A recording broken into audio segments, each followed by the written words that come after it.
Okey, bismillahirrahmanirrahim. Assalamualaikum, salam sejahtera pada abangku yang dirindui selalu. Jadi apa khabar semua? Harap semua okey lah sedia jadi hari ni review gitar Jackson Performer PS1. Jadi gitar ni banyak sangat masalah dia. Saya pun masa saya nak buat gitar ni memang saya migraine sekejap lah. Saya terpaksa ambil nap kan, terpaksa tidur jap. Jadi major problem kita ni adalah dia punya saddle ni. Dia punya saddle ni. Lepas tu masa mula sampai gitar ni dia punya string action height dia adalah 2mm lah 2mm. Lepas tu ada buzzing dekat sini kan. Dia ada buzzing. Bila saya tekan tu sampai daripada fret 1 sampai ke fret 5 ni dia buzzing lah kan. Bunyi dia tak best.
Okey, jadi lepas saya check saya ambil pembaris, saya ukur, saya dapati gitar ni dia dia backbone macam ni kan. Dia backbone macam ni yang menyebabkan dia buzzing lah dekat sini. Jadi alhamdulillah lah dia punya setup yang saya achieve sekarang ni adalah 0.75mm. Jadi saya dapat obtain dia punya bunyi macam ni kan.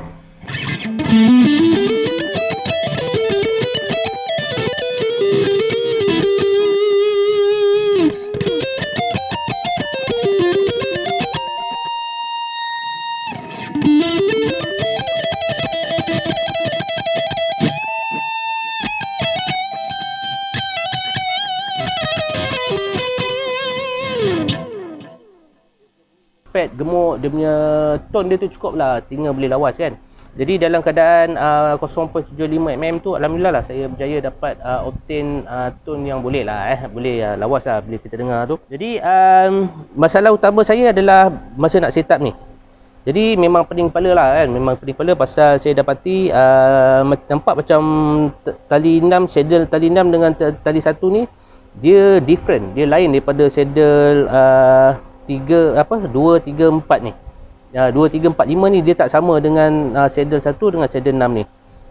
Jadi mungkinlah pernah ditukar dan dia punya nombor radius dia tak sama kan. Tali 6 dia lagi tinggi daripada tali 5 dan tali 1 dia lagi tinggi daripada tali 2. Jadi dia timbulkan masalah bila saya nak rendahkan tali 1, tali 2 dah sangkut. Bila saya nak rendahkan tali 6, tali 5 dah sangkut kan.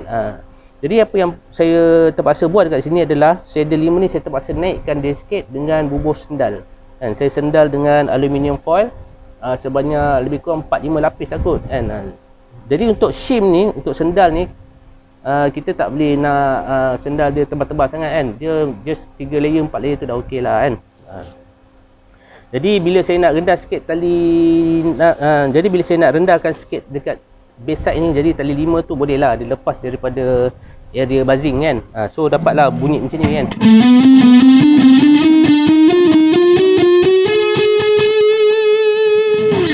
Dia tak ada buzzing lah Jadi untuk intonation, okey, untuk intonation kita ni tali 5 dengan tali 6 ni saya tak dapat nak selesaikan kan. Jadi bunyi dia jadi macam ni.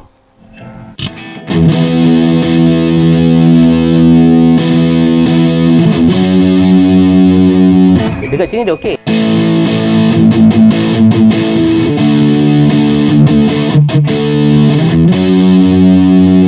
Dekat sini dia dah start dah kan.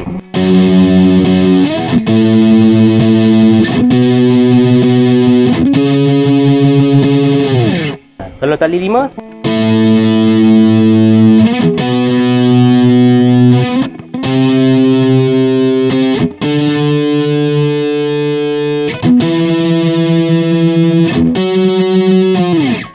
dia ada macam bunyi sumbang sikit kan.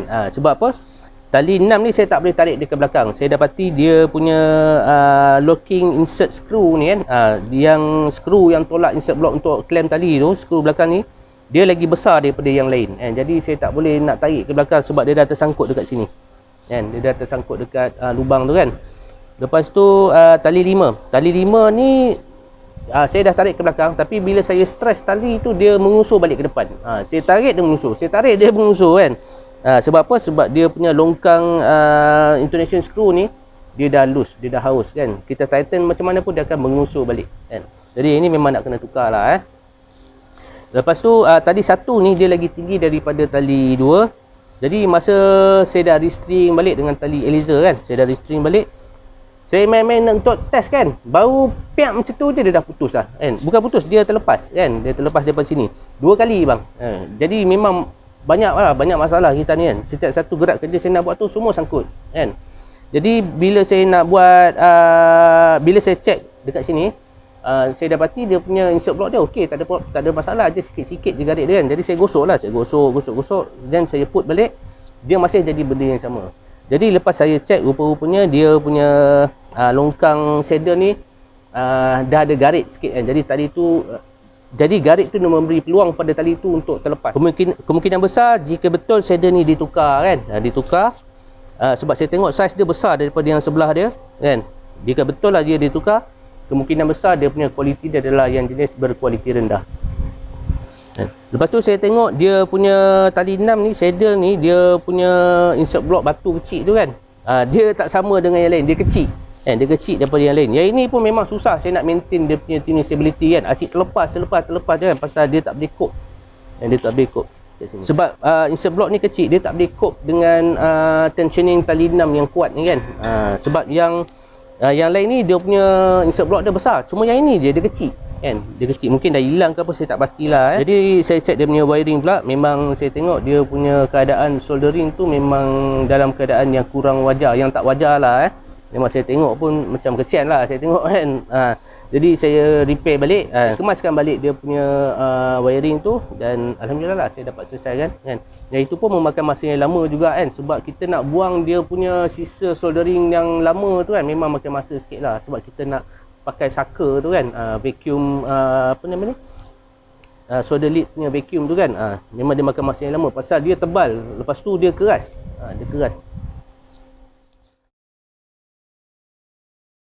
Dia punya tremolo lubang ni dah hilang, jadi saya tak boleh nak tolong lah, saya tak boleh nak test dia punya tuning stability kan. Tapi so far untuk main, untuk bending dia okey, tak ada problem kan.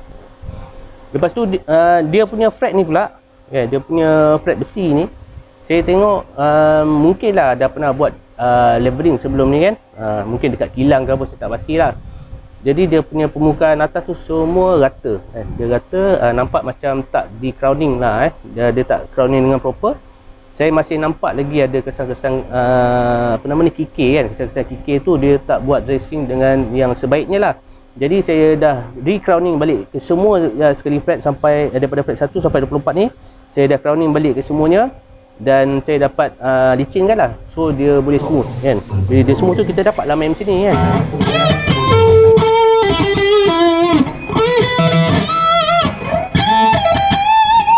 kan. Jadi kita nak vibrator tu sedap kan. Dia licin kan, dia licin. Bila kita main tu tak ada rasa macam tali tu bergesel terlalu teruk sangat. Macam ni dia licin je kan, dia smooth je. Jadi gitar ni saya dah polish balik lah. Saya dah polish balik, tapi saya polish ala kadar je. Saya tak polish yang macam selalunya, sebab gitar ni gitar lama. Saya khawatir dia punya mungkin takut ada leka rosak ke apa kan. Jadi saya polish balik lah. Saya polish balik, saya bersihkan. Gitar ni masa baru sampai, dia ikat tali dalam keadaan yang terbalik lah. Yang terbalik, dia punya clamp ni pun terbalik. Clamp tu sepatutnya menegak, tapi dia bubur melintang kan. Tak boleh macam tu bang. Kalau menegak je bang. Dia kena melintang. Dia kalau menegak je bang, dia tak boleh melintang dia punya clamp ni kan. Sebab kalau dia bubur melintang tu dah lama engineer tu design macam tu dah bang. Dia ada sebab kenapa engineer tu design macam tu kan, bukan macam ni. Dia design macam ni kan. Tak boleh bang, dia tak boleh macam tu kan.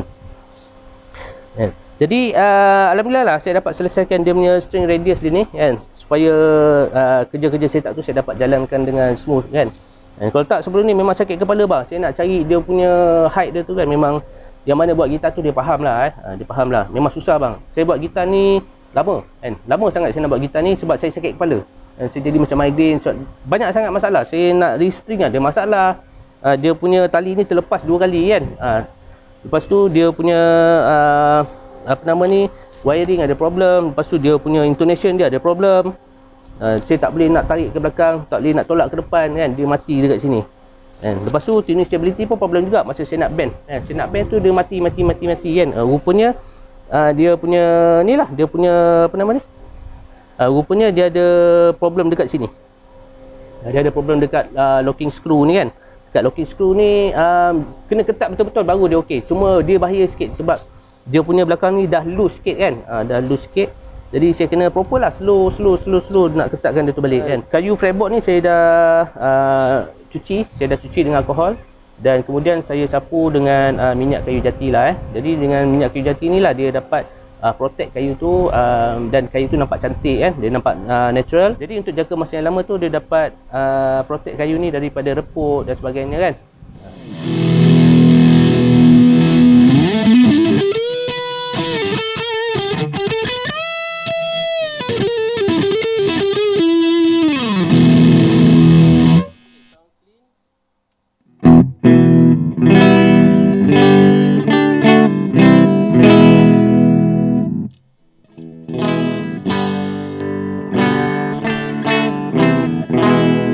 Gitar ni dia punya karakter untuk neck pickup ni agak bassy sikit kan. Dia punya bass dia tinggi kan. Jadi untuk yang dia punya bridge pickup ni, dia punya bunyi dia macam kering sikit kan.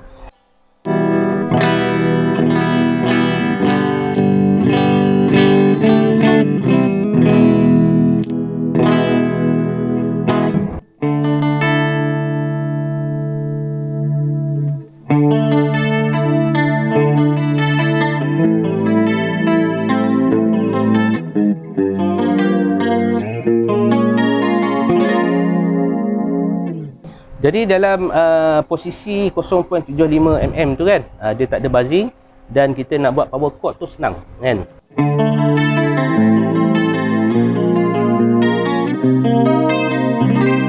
Kita tak penat. Kita just letak dia dah bunyi dah kan.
pesan saya, jagalah gitar kita elok-elok kan, jaga baik-baik, jaga dia punya hardware dia. Kalau rosak, belilah ataupun pasanglah barang yang proper, yang betul saiz dia, yang ikut kehendak dia kan. Jadi kita jangan buat satu benda tu asal boleh je, asal boleh pasang je, nanti dia akan jadi makin teruk bang. Nanti bila jadi makin teruk, nak membaiki dia memang susah kan? Bukan satu benda yang mudah bang kan. Kadang-kadang orang cakap, alah apa ni, setup je kot kan. Dia bukan setup je bang kan. Dia setup ni bukan kita setup gedebak-gedebu tinggi brace, bukan bang. Kalau macam saya sendiri, bila saya nak setup satu gitar tu, saya akan pergi sedalam yang mungkin, sedetail yang mungkin, seteperinci yang mungkin kan, untuk mengelakkan masalah tu berlaku pada saya sendiri. Sebab kalau saya tak check betul-betul kan, back to back, masalah tu akan comeback balik kepada saya kan. Jadi memang untuk setup gitar ni, bila saya tengok gitar tu, saya bukan tengok kosong, saya scan kan. Bila saya tengok tu, saya scan. Saya scan satu-satu kan. Dia bukan kita tengok macam ni, tak ada bang, tak ada kan. Bila saya tengok gitar tu, saya akan scan. Saya akan scan macam ni, dan saya akan tengok dia punya radius kan, pickup tuning. Jadi saya akan tengok dia punya neck macam ni. Jadi saya akan tengok dia punya fret, saya akan rasa. Maknanya kita tengok, kita lihat dan kita rasa dan kita dengar kan. Jadi baru kita boleh tahu masalah tu kan. Dan masalah gitar ni bang kan, dan masalah-masalah gitar ni, macam saya bila saya jumpa owner lah kan. Bila saya jumpa owner, okay, owner cakap masalah dia macam ni kan. Kejap bunyi, kejap tak bunyi, sekian-sekian lah kan, macam-macam kan. Jadi bila saya buka, dia masalah dia bukan itu je bang. Masalah dia menyebabkan ini, menyebabkan ini. Kan. Jadi kadang-kadang masa kita jumpa tu, memang kita tak boleh nak check 100% kan. Kita tak boleh nak post mortem. Jadi bila saya dah letak atas meja, saya dah buka, saya dah test, memang saya punya, jadi macam gitar ni lah bang kan. Jadi macam tengok macam tak ada apa-apa kan. Jadi macam ada orang dia kata, tadi ada problem dia ni sikit je bang, sikit je ni semua. Tapi bila saya check, bukan itu je bang, memang ada banyak lagi masalah kan. Jadi pesan saya, macam saya cakap tadi, jaga gitar elok-elok. Kalau nak tukar parts tu, make sure tukar parts yang betul, size yang betul, yang boleh cope dengan dia punya tensioning tali. Macam gitar ni saya tengok dia punya insert block ni kecil daripada yang lain. Kemungkinan besar yang ini bukan dia punya kan. Yang ni mungkin yang lain punya. Dan saya hampir pasti saddle 1 dengan saddle 6 ni bukan saddle yang asal. Sebab dia punya radius dia tak sama. Radius dia tak sama, ada tinggi rendah kan. Radius dia tak sama kan. Jadi benda-benda macam inilah yang kita nak elak kan. Sebab dia akan menyusahkan, sebab dia akan membuatkan kita susah nak setup kan. Lepas tu dia punya pivot start ni dia dah serong kan. Pivot start ni dia dah serong dekat sini. Dia dah daripada tegak tu dia dah jadi macam ni kan. Dia dah serong macam ni. Jadi ada parts yang kena tukar lah kan. Jadi macam gitar ni, dia punya bridge-nya, seleloknya memang dah sampai masa untuk tukar yang baru. Ataupun setidak-tidaknya tukar saddle kan. Tukar saddle ni selesai masalah.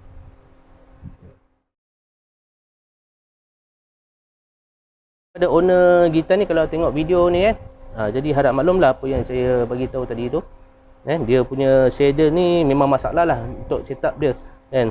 Bridge 5 ni saya terpaksa shim dia, saya terpaksa sendal dia untuk naikkan balik dia punya level dia kan ke paras yang sepatutnya. Jadi pada sahabat-sahabat yang lain, kalau nak tukar parts kan, macam saya cakap tadi, kalau boleh refer pada orang yang arif kan, minta suruh dia tolong belikan ke kan. Servis gitar tu bila dah sampai masa dia, sebab ada bahagian-bahagian gitar ni dia dah jadi haus ya. Dia ada part-part ni, ada bahagian-bahagian gitar ni, bahagian-bahagian hardware ni dia jenis wear and tear. Maksudnya macam flat dia lama-lama dia akan haus kan. Jadi sebab tu orang upgrade stainless steel, pasal dia lambat haus, dan ada yang dia tak haus langsung kan. Dia wearproof kan. Lepas tu dia punya bridge ni macam saddle ni lama-lama dia akan problem lah kan, kalau kita tak jaga elok lepas tu dia punya, kalau kita nak tukar tu jangan jadi macam ni kan, dia tinggi kan, dia tinggi rendah, kita tak mau macam tu. Kita biar dia konsisten dengan dia punya fretboard radius ni kan. Macam bila kita nak solder tu kan, bukan tak boleh kita nak DIY, boleh, tapi kalau boleh tu kita praktis dulu. Kita praktis dekat tempat lain dulu kan. Kita praktis. Dan dia kena ada solder gel bang. Sebab saya tengok banyak orang solder dia tak pakai solder gel. Sebab solder gel ni dia kita pakai untuk bagi solder lead tu melekat dengan tempat yang kita nak solder tu kan. Kena pakai solder gel. Jangan kita main buta macam tu, memang dia tak melekat bang. Okey, saya off dulu untuk video kali ini. Semoga info yang saya bagi itu bermanfaat buat semua. Sekian, terima kasih. Assalamualaikum.